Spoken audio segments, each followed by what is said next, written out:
Colonel Sanders didn't get famous until he was 65 years old. Yeah, while most people are retiring, this guy was just starting, selling fried chicken like his whole life depended on it. And that secret recipe everyone talks about?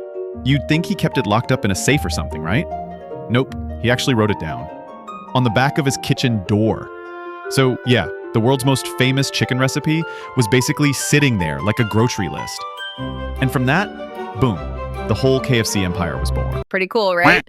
Hit subscribe for more fun facts.